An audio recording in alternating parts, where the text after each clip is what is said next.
Welcome to this week's Weekly Energy Boost. My name is Elisheva and I am here with Daniel, and we will soon hear from Yosef. But Daniel and I are here to share with you about one of the most powerful weeks of the year. And I say that, we Kabbalah teachers probably say that very often. I say that because we're still in the first week of the year, right? And Kabbalistically speaking, correct me if I'm wrong, each one of the days of the week following Rosh Hashanah has the significance. Those days, even though there may not be a holiday or a specific connection to be made, we learn that those days give us an opportunity to transform the negativity of the past year. Yeah. I remember learning about it as a young student. It was a very exciting concept because it meant to me that I got another chance to change things about the past that I wasn't necessarily proud of or excited about. So the way that it works is like this. Rosh Hashanah was Wednesday night through Friday night. So that Saturday was the opportunity for us to correct all of the past Saturdays of last year. Sunday is the opportunity for us to correct all of the Sundays of the past year. Monday is the opportunity for us to correct all the Mondays of the past year, and so on. What it means when we say correct, right, it's not the literal fixing, but through the energy that we bring to that day.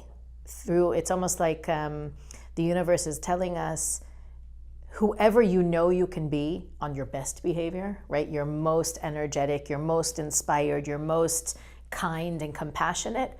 Be that person in these days, because the positivity that we reveal in these days has the power to obliterate the negativity of all of those days from the year that we just wrapped up. Yeah, and you're watching this on Sunday and you had a not so good Saturday. Don't be worried, there are always opportunities to correct and cleanse. It's not the only one, but I think it's good to know, to have that opportunity and know that we can make a difference on more seed level for the year. And that's, another thing, some of us I think are easily discouraged, that like they could say, oh, yesterday I had a big blow up with somebody, so forget it. Now the way that the universe works and what we understand when we study the Kabbalistic calendar is that we'll always have the universe always gives us another chance. So, in about 3 weeks from now, we have the new moon of Scorpio, and that's another opportunity to create a completely different month for ourselves in a positive sense.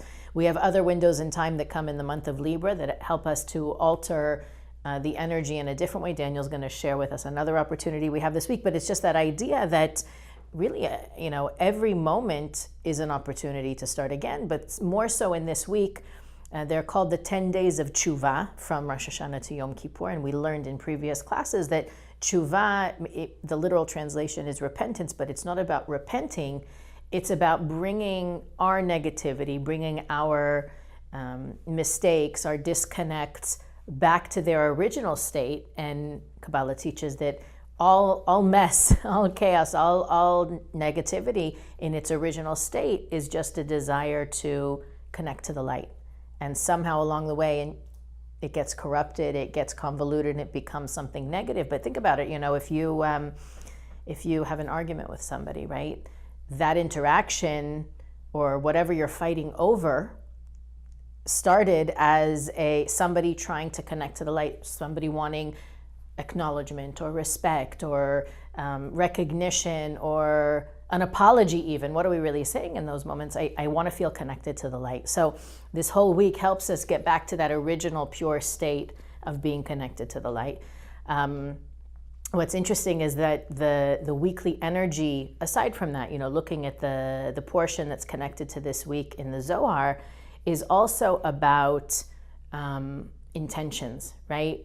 That sometimes, you have a good intention to help somebody or to do something for someone, and something unexpected happens along the way and they get upset or angry. And Kabbalah teaches that if your intention was pure, it diminishes the negative result, right? It doesn't, if you did say something hurtful, it doesn't erase it completely. But the fact that your intention was something elevated, something pure, something positive, diminishes the negative impact and sometimes can't even override it altogether. So there's the whole energy of this time period We learned that, what's the right word, that it would be a time of judgment. What would you, this time period through the end of this week? Yeah, it's still left column energy, so it's still considered to be judgment. It's still a time of introspection. But not judgment like what's wrong with you. Yeah. Judgment meaning there's less time between cause and effect, right? That things are a little bit more, the dots are closer together in a way in this time period. And Rav explains in the book Days of Power, like this is the time, really from the new moon of Virgo until Yom Kippur, which we're going to talk about. This is the time to cleanse our desire to receive. But when you say cleanse, you don't mean to get rid of it. You mean to purify it, right? Yeah. So, and purifying all of our selfish desire and desire to receive in order to make a difference, to bring more light and goodness. So to keep the desire, but in its purest form. When students ask you, how do you do that practically? Like it's a nice theoretical mental exercise, but is there something we can do practically to accomplish that? To cleanse the desire? Right. So it's funny because I talked yesterday in a class about the two sides of the ego, right? And like you said, we're not about, it's bringing it back to its original state. So even when we talk about the ego, it's not all bad. It has a pure side of it and it has an impure side. So we want to transform it, the negative into the positive. So when it comes to ego or desire, for instance, how can I use the positive aspect of the ego? Ego is desire, it's drive. Without that, I wouldn't be doing anything. So how to use it practically? Try to find what's good about it. So if I find a negative attribute, let's see, okay, what can be good about this attribute and how can I change that? So for instance, when it comes to ego, it can be pride, it can be arrogance, it can be, I want attention. So that's the negative effect of that. But let me dig deeper and see what can be the good aspect in it. Well, I believe in myself that I can make things happen. So how can I use that desire and that ambition to benefit others? That's what I would say. And how does that whole mission of purifying the desire, the intention, connect to Yom Kippur? Yes. So Yom Kippur was really a very powerful window in time. Actually, it says that it's the most elevated day in the year. And the reason for that is they say that what's happening on Yom Kippur is that our physical reality, which is called the Malchut, the 10th dimension, is rising up and connects directly to the realm of Binah. This is what's happening, whether we're aware of it or not. And during that elevation process, we can actually meditate to take all of our negative attributes and all of our negative desires into that state called Binah, where all of these negative desires can be cleansed. So actually there's a process during Yom Kippur, which is this week Friday night until Saturday night, that's called Vidui. And that process is to really think about and meditate on all of our negativity, not from a place of depression. Yeah, it sounds like a depressing assignment there. Yeah, but from a place of excitement. Why? Because I know that any thought that I'm bringing up during that day of my negativity is automatically being cleansed in that supernal Binah. It's like, for those of you familiar with that, it's like a 25-hour, ritual bath, mikveh immersion, which we know it's a powerful tool for cleansing. So if you imagine we're entering into that day, it's like a master cleanser, more powerful than any juice cleanse, that cleanses us of all of our negative attributes just by thinking about them. So there's actually a nice story Michael Berg shared in one of these years, that story of a friend that he needs his house to be fixed. And he has a friend that works in construction and said, you know what, I'll come to your house and I'll do it for you for free. Now the house is a mess, okay? There are holes in the wall. It's like really needs a lot of fixing, but the guy lived there all his life, so he got used to it. So in his back of his mind, he knows that the house needs fixing here and there's a hole there, but he gotten so used to it. So when the friend is coming and say, okay, what needs fixing? He shows him the small things, the minor things, but he forgets about the hole in the wall and he forgets about, the cracked roof. And so he doesn't mention all of that. So this is actually what's happening in Yom Kippur, that whatever we're going to bring up on that day, we're reminding ourselves of what needs fixing, it's going to be fixed. for free. The Creator is doing that for us. Wow. But if we don't remember it, if we don't bring it up, it's not going to be fixed, and we're going to get stuck with it maybe for another year. So that's why we should be excited about, remembering what we need to change, what needs fixing, because just by bringing it up, it can be cleansed. The more you find, the more you get rid of. Yes, exactly. It's a great... is there anything else that you can think that can help us get the most out of that window in time? Yeah, there's one more gift that I wanted to share that we also receive and is available for us on Yom Kippur. We talked about bringing these attributes back to Binah, and Binah, the Kabbalah is also called a supernal mother. And so in a way we can think of it, we can bring all these attributes back to the supernal mother, back to the womb, and we can give birth to new desires. So not just that our negativity and negative desires are cleansed, as you were saying before too, right? We're not about removing those attributes, but we transform them. So what's actually happening, that's the second gift, that we give birth on Yom Kippur to new desires, new focus, new direction. So the second thing that we want to be spending time on and thinking on after Yom Kippur, what's my new desire going to look like? What's going to be my new focus? Now, if I really have certainty that all these negative attributes are going to be cleansed and immersed in that light of Binah, I'm going to wake up. If I really have that certainty, I'm going to wake up the next day and really be a different person. That's the way we want to think about it. We are giving birth to new desires.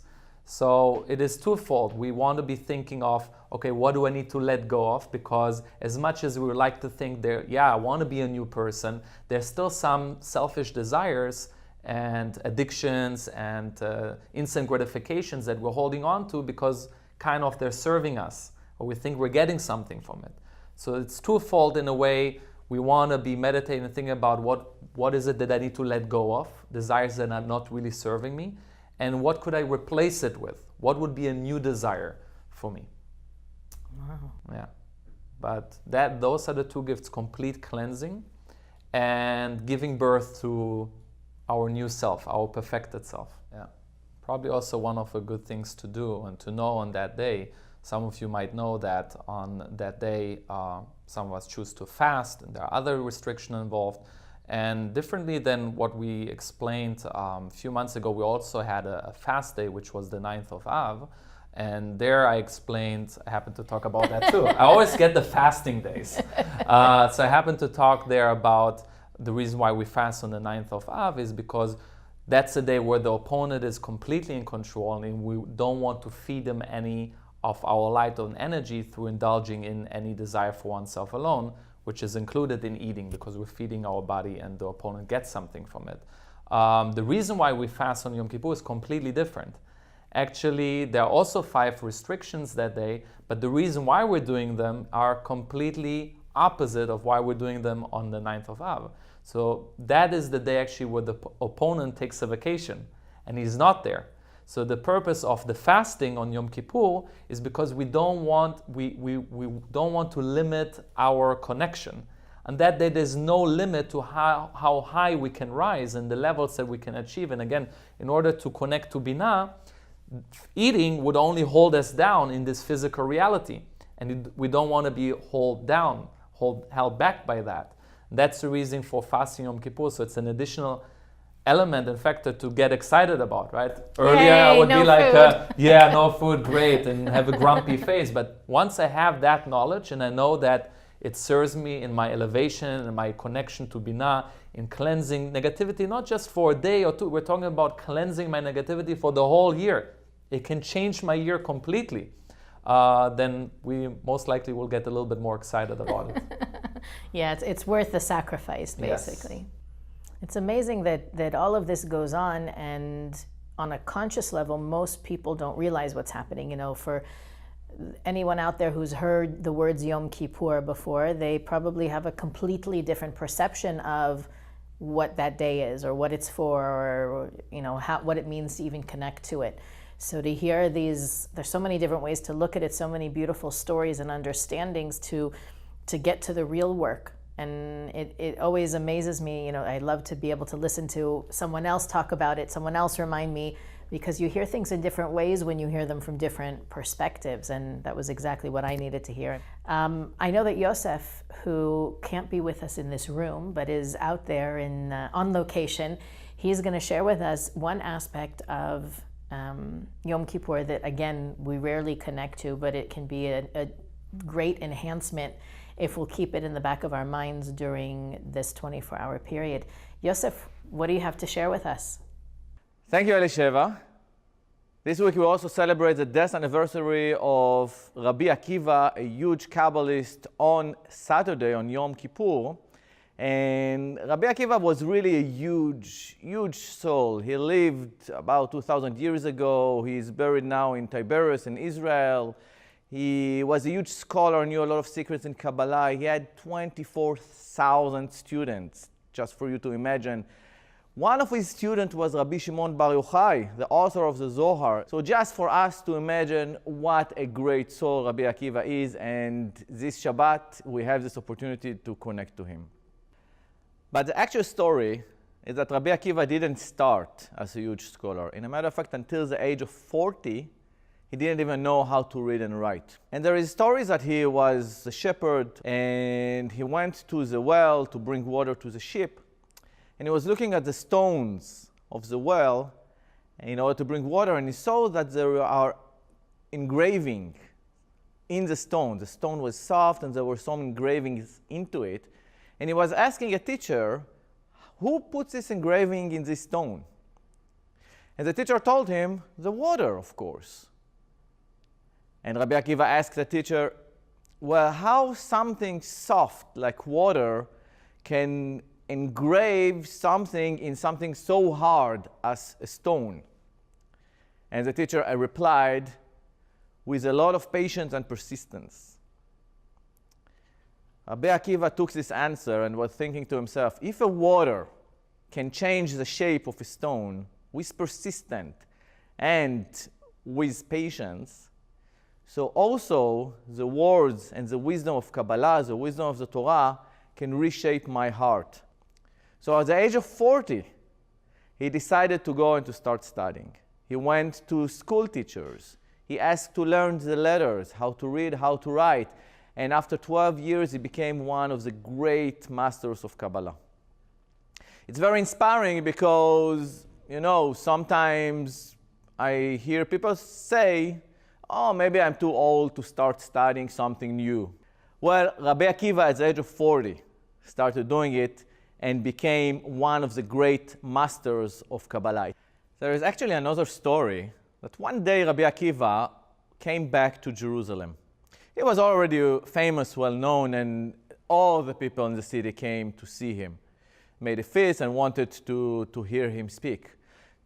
Actually, there was one poor lady at the end of the crowd also tried to get in. And other people were kind of pushing her aside, told her, who are you? Don't you see that you are poor, you're not educated? We guess that this great master will not want to speak with you. And she said, no, he's my husband.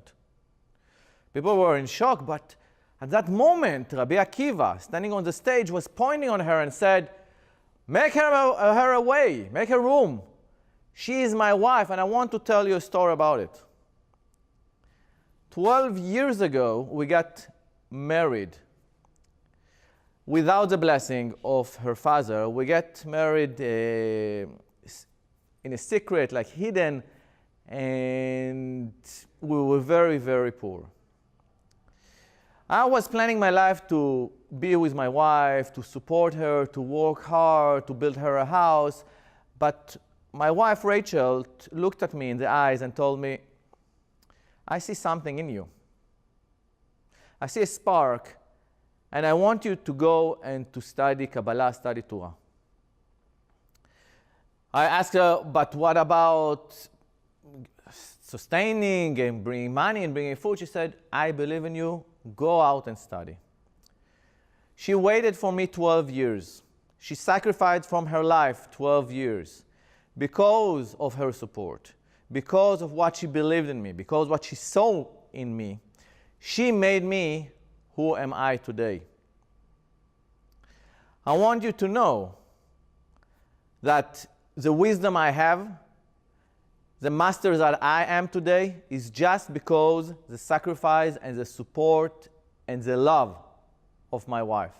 And I want you to know that you, as my students, all of those of you that are standing here today in Jerusalem, the wisdom that you have is just because the blessing and the sacrifice of my wife. I think that's a great message for us, that this week we can also have the support and the power to believe in someone else. Maybe we can reignite to believe in a child, or to believe in our spouse, our husband, our wife, or to believe and to give the chance to a new employee, a new kid in town, a new friend, just to believe in them. Sometimes the only thing that people need is somebody to believe in them. This week, Rabbi Akiva gave us the support to believe in someone else. And I think that the message that we're getting from these two stories is just to give someone a chance. Maybe to give ourselves a chance, that we're not too old to study something new, to give ourselves a second chance. Or maybe to give a chance to someone else and to believe in someone else and his greatness as well. A great week, a great support of Rabbi Akiva. I hope that we can connect to that as well this week. And I want to bring it back to you, Elisheva. Thank you, Yosef. That was really uplifting. I know that, especially when we come to a day like Yom Kippur, the more empowered, the more enlightened you can be, the better the connection is going to be, no matter where you're connecting. And if you want to connect with us, you can check the link in the comment section to see. You can connect with us online. If you live near one of the Kabbalah centers, you can connect with us in person. But either way, whatever you can do to maintain that connection, to establish that connection, is going to benefit you, like Daniel was saying, in the long term, not just for one day, but for the entire year. So we want to thank you for joining us, for being with us for this brief look into this week's energy, and also the energy specifically that's going to be coming towards us this Friday night and Saturday, right? If you want, you can also put comments in the comment section of the page, or email us at energyboost@kabbalah.com. We love to hear from you, and we'd love to hear about what you'd like to learn more about as we get into these coming weeks of the month of Libra, on into Scorpio, and through the end of the year. Thank you for joining us. Thank you, Yosef, for sharing with us. Thank you, Daniel, for being here with me. Have a great week. Bye.